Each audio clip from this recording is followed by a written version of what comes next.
नमस्कार दर्शक बंधु। आज कहानी भारतर महान सम्राट अशोक विषय रे जी भारतर उपमहादेश को गोटे शासन अधीन रखिबारे प्रथम सम्राट व प्रथम व्यक्ति थिले, जहाँ समय रे अखंड भारतर परिकल्पना को वास्तव रूप दिया जाइथिला। अशोक समय रे आजिर भारत समेत पाकिस्तान, अफगानिस्तान, नेपाल, बांग्लादेश ठारू आरंभ करिकी मेघालय पर्यंत परिव्याप्त थिला। से एभली नैतिक अवधारणा को जीवन रे बा नैतिक अवधारणार सूत्रपात करथिले, जार प्रभाव आज भी भारतीय चिंता और चेतना रे देखिया को मिले। महात्मा गांधी अनेक वर्ष पूर्वर कल्याणकारी राष्ट्र बा अहिंसार जो अवधारणा को जी निज शासन मुख्य आधार हिसाब रे व्यवहार करथिले, से होउचंती सम्राट Ashoka. Charles Allen Ashoka the search of the lost empire रे लिखंती, जदि भारतर प्रकृत संस्थापक बा संस्थापक पितार आख्या जदि काहाकू दिया जाए बा दबार अच्छी, से होउचंती वास्तव रे सम्राट अशोक। से दुनियार प्रथम सम्राट थिले जे कल्याणकारी राज्यर प्रतिष्ठा करथिले। अशोक को विभिन्न व्यक्ति भिन्न भिन्न रूप देखती। जड़े क्रूर शासक, जड़े विजेता, जड़े साधु अबा साधु राजनीतिज्ञ जड़े अपूर्व समन्वय थिवा व्यक्ति, जड़े राजनीतिक जीनियस जहाँकर मानवीय मूल्यबोधर गभीर ज्ञान रही इत्यादि। वास्तव रे भारत रे 19 शताब्दीर प्रथम दशक पर्यंत काहाकू किछि जणा ही नथिला कि भारत वर्ष रे अशोक नामक जड़े महान राजा थिले, जी भारत वर्ष और एशिया महादेश रे बौद्ध धर्म को प्रचार करिबारे प्रमुख भूमिका ग्रहण करथिले। सेही समय रे 19 शताब्दी समयर कथा, जेबे मोहम्मद तुगलक को एक स्तूप मिलिथिला बा स्तंभ जा कहते स्तंभ मिलिथिला, जो थे ब्राह्मी स्क्रिप्ट रे किछि लेखा थिला एवं यहाँ को पढ़िया कि समर्थ नथिले, कारण ब्राह्मी स्क्रिप्ट विषय से समय कहीं जानी नथिले। इथि कौन लिखाई से स्तंभ रे से विषय लोक को जना नथिला। से समय रे ब्रिटिश जड़े स्कॉलर थिले, जहाँ नाम थिला प्रिंसिप। सी ए स्क्रिप्ट को डिसाइफर करने बुझा 30 वर्षर समय नहीं, और 30 वर्ष पर जहाँ आमको मिलला ता भारतीय इतिहास एक नूतन दिग आरंभ कला। से स्क्रिप्ट रे जहाँ लिखाई थिला से अनुसार जे सम्राट अशोक करके जड़े महान सम्राट थिले भारत वर्ष रे, जी बौद्ध धर्म को भारत एवं एशिया महादेश रे प्रचार करिबारे प्रमुख भूमिका ग्रहण करथिले। से स्क्रिप्ट ई विषय रे लिखाई थिला अशोक।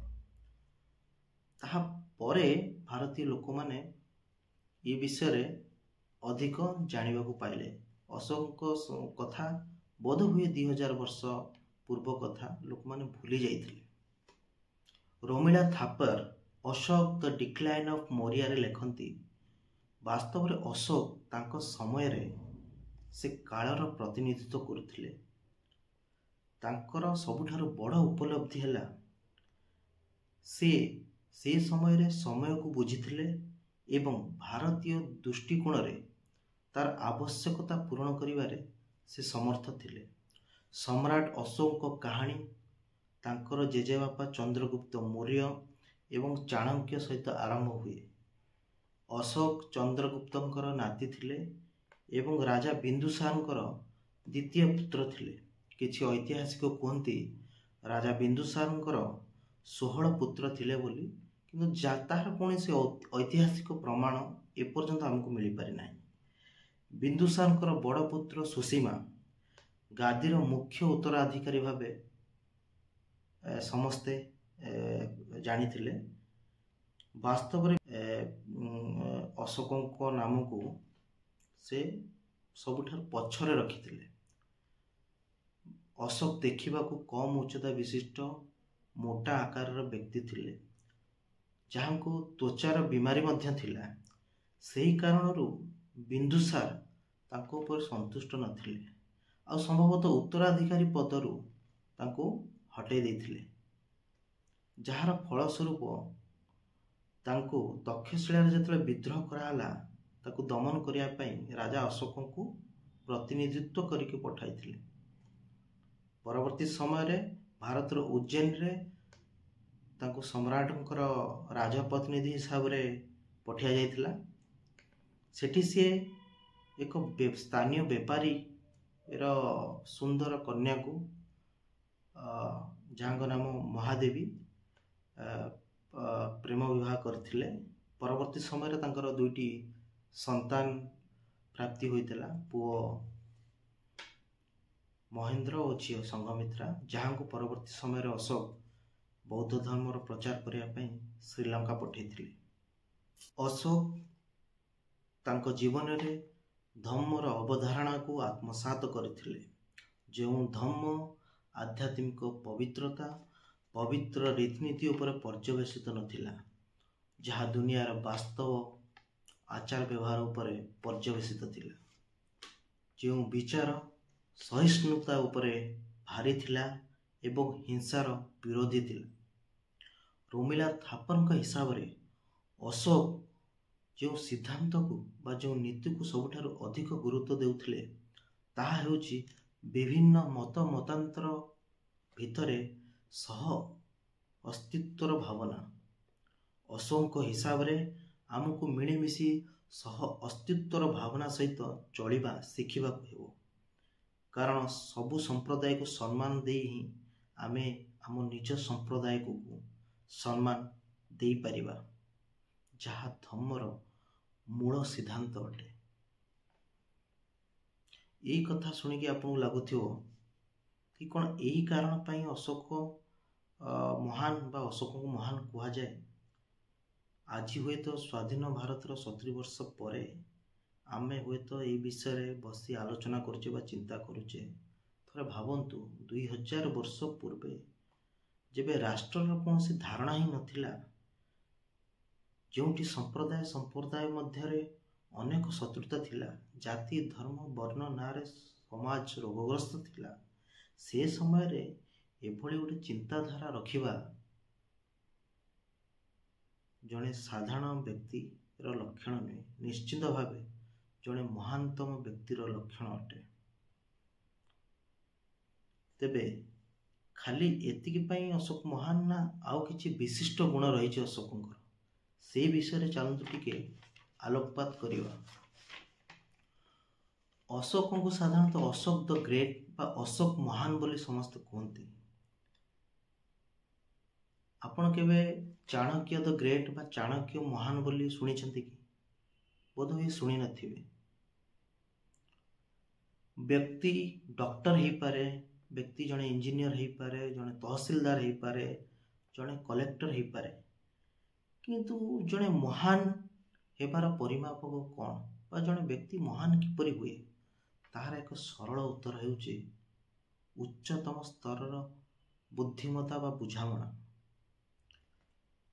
ଅଶୋକଙ୍କର ଉଚ୍ଚତମ ସ୍ତରର ବୁଦ୍ଧିମତ୍ତା ବା ବୁଝାମଣା ଭାରତୀୟ ଦୃଷ୍ଟିକୋଣରେ ଏହା ଥିଲା। ସେ ସମୟରେ ତାଙ୍କ ଅନୁସାରେ ଭାରତ ଏକ ବିଭିନ୍ନ ଭୌଗୋଳିକ ପରିସ୍ଥିତି ଓ ପରିବେଶର ଦେଶ ଅଟେ,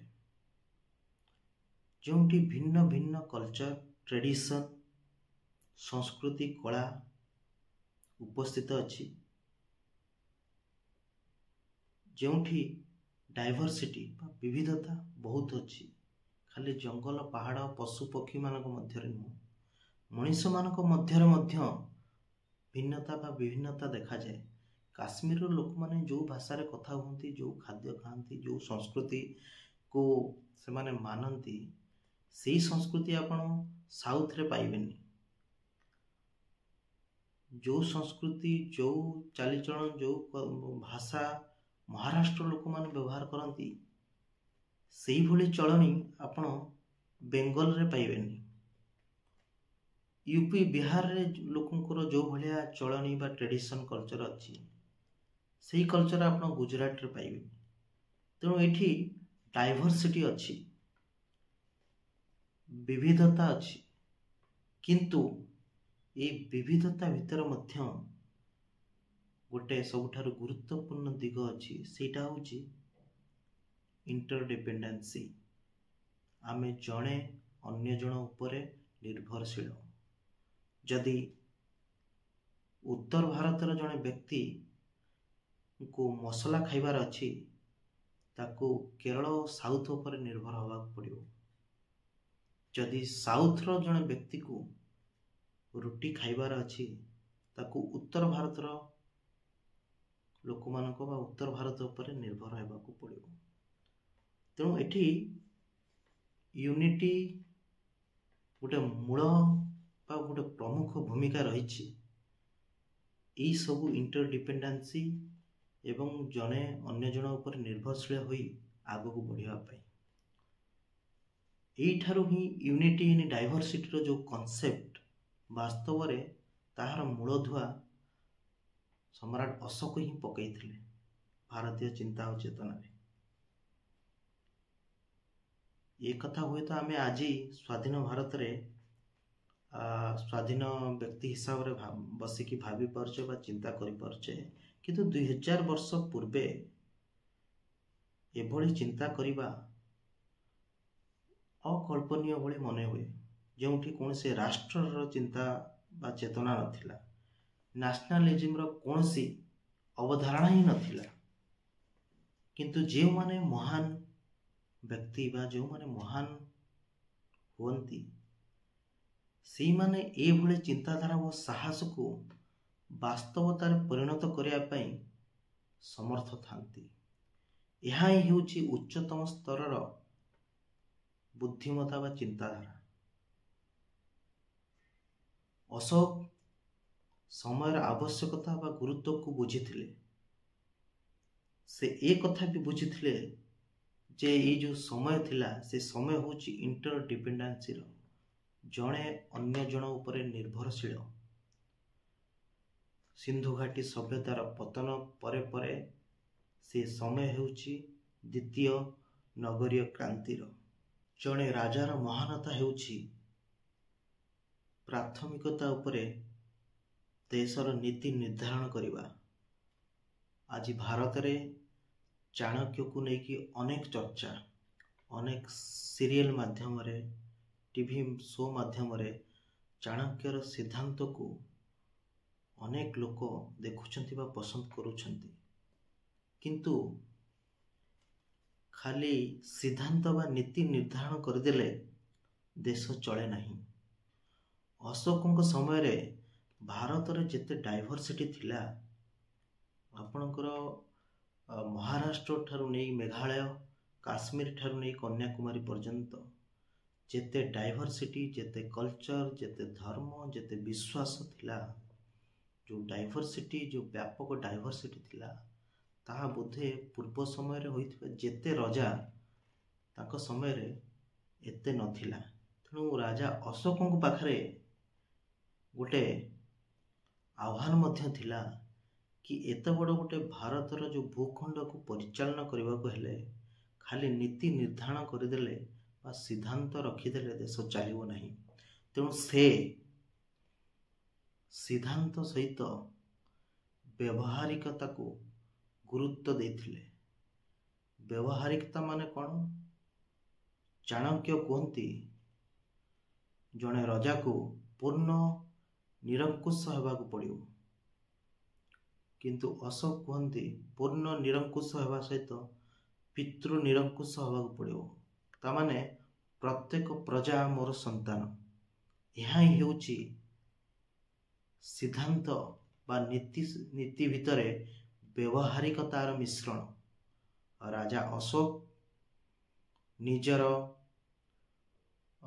ରାଜପ୍ରସାଦ ପ୍ରଜାମାନଙ୍କ ପାଇଁ ସଦାସର୍ବଦା ଖୋଲିକି ରଖିଥିଲେ ଏବଂ ପ୍ରଜାମାନଙ୍କ ପାଇଁ ନିଜକୁ ସଦାସର୍ବଦା ଉପସ୍ଥିତ ବା ଆଭେଲେବିଲିଟି କରାଉଥିଲେ।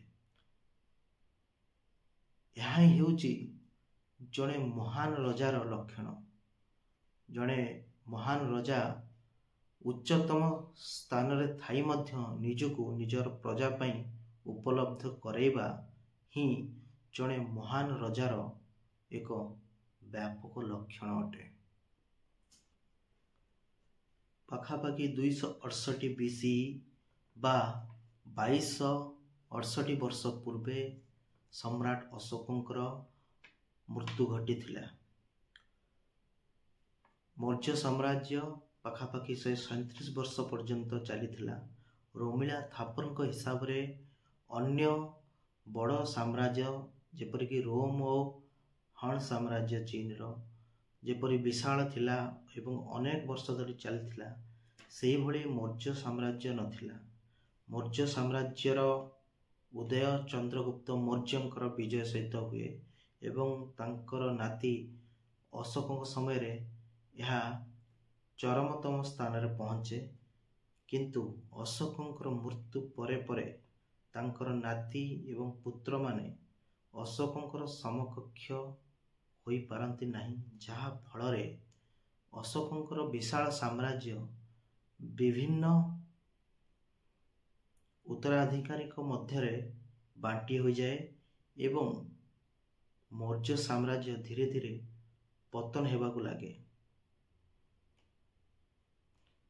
ଏବଂ ଧୀରେ ଧୀରେ ଲୋକମାନେ ସମ୍ରାଟ ଅଶୋକକୁ ଭୁଲି ଯାଆନ୍ତି। କିନ୍ତୁ ନିୟତିର ଖେଳ ବଡ଼ ବିଚିତ୍ର ଅଟେ। 19ଶ ଶତାବ୍ଦୀରେ ମହମ୍ମଦ ତୁଗଲକଙ୍କୁ ଯେଉଁ ଅଶୋକ ସ୍ତମ୍ଭଟି ମିଳିଥିଲା, ତାହା ଅଶୋକଙ୍କୁ ପୁନର୍ଜୀବିତ କରିଥିଲା ଏବଂ ପୁନର୍ଜୀବିତ କରି ଭାରତୀୟମାନଙ୍କ ମଧ୍ୟରେ ପୁନର୍ବାର ଆଣି ଛିଡ଼ା କରିଦେଇଥିଲା। ସେଥିପାଇଁ ପ୍ରିନ୍ସେସଙ୍କର ଅବଦାନ ଅତୁଳନୀୟ ଅଟେ, ଯେ କି ବ୍ରାହ୍ମୀ ସ୍କ୍ରିପ୍ଟକୁ ପଢ଼ିବାରେ ସକ୍ଷମ ହୋଇଥିଲେ ଏବଂ ପୂର୍ବ ଇତିହାସକୁ ଦୋହରାଇବାରେ ଏକ ପ୍ରମୁଖ ଭୂମିକା ଗ୍ରହଣ କରିଥିଲେ। ସ୍ୱାଧୀନ ହେବାର 1 ମାସ ପରେ 1947ର ସ୍ୱାଧୀନତା ସମ୍ବୋଧନା ସଭାରେ ଜବାହରଲାଲ ନେହେରୁ ଏକ ପ୍ରସ୍ତାବ ପାରିତ କରିଥିଲେ, ଯେଉଁଥିରେ ଭାରତର ଜାତୀୟ ପତାକାର ଡିଜାଇନକୁ ଉପସ୍ଥାପନ କରିଥିଲେ। ଏହି ପରିପ୍ରେକ୍ଷୀରେ ସେ ଅଶୋକ ଚକ୍ରଙ୍କୁ ଭାରତୀୟ ପତାକାରେ ସ୍ଥାନ ଦେବା କଥା ଉଲ୍ଲେଖ କରିଥିଲେ ଏବଂ ସେ କହିଥିଲେ ଯେ ତାଙ୍କୁ ଏ କଥା ପାଇଁ ଗର୍ବିତ ଲାଗୁଛି କି ଅଶୋକ ଚକ୍ର ସହିତ ସେ ରାଜା ଅଶୋକଙ୍କୁ ଭାରତ ପତାକାରେ ସ୍ଥାନ ଦେଇଛନ୍ତି, ଯେ କି ଭାରତୀୟ ଇତିହାସର ନୁହେଁ ବିଶ୍ୱ ଇତିହାସର ଜଣେ ମହତ୍ତ୍ୱପୂର୍ଣ୍ଣ ଓ ଗୁରୁତ୍ୱପୂର୍ଣ୍ଣ ବ୍ୟକ୍ତି ଥିଲେ। ଆଜି ଭାରତୀୟ ଲୋକମାନଙ୍କ ମଧ୍ୟରେ ଅଶୋକ ଏଭଳି ଏକ ପ୍ରେରଣାଦାୟକ ବ୍ୟକ୍ତି, ଯିଏ ଯୁଗ ଯୁଗ ଧରି ଭାରତୀୟଙ୍କ ମଧ୍ୟରେ ଜୀବିତ ରହିବେ, ଯାହାଙ୍କର ସାହସିକତା, ଯାହାଙ୍କର ଧର୍ମ ବାର୍ତ୍ତା, ଯାହାଙ୍କର ସହ ଅସ୍ତିତ୍ୱର ଭାବନା, ଯାହାଙ୍କର ଦକ୍ଷ ପରିଚାଳନା ଯୁଗ ଯୁଗ ଧରି ଭାରତୀୟମାନଙ୍କୁ ପ୍ରେରଣା କରି ଚାଲିବ। ଅଶୋକ ଚକ୍ର ଆଜି ଭାରତୀୟ ସମ୍ବିଧାନର ନୁହେଁ, ଭାରତୀୟଙ୍କ ମଧ୍ୟରେ ଏକ ସମ୍ମାନାସ୍ପଦ ଚିହ୍ନ ହୋଇଯାଇଛି। ସମ୍ରାଟ ଅଶୋକଙ୍କର ସଂଯମ, ଆତ୍ମନିୟନ୍ତ୍ରଣ ଯୁଗ ଯୁଗ ଧରି ଭାରତୀୟମାନଙ୍କୁ ପ୍ରେରଣା ଯୋଗାଇବ। ଆଶା କରୁଛି ଏହି ଉପସ୍ଥାପନାଟି ଆପଣଙ୍କୁ ଭଲ ଲାଗିଥିବ। ଯଦି ଭଲ ଲାଗିଛି, ଲାଇକ୍ ସେୟାର କରିବାକୁ ଭୁଲିବେନି। ରହୁଛି, ନମସ୍କାର।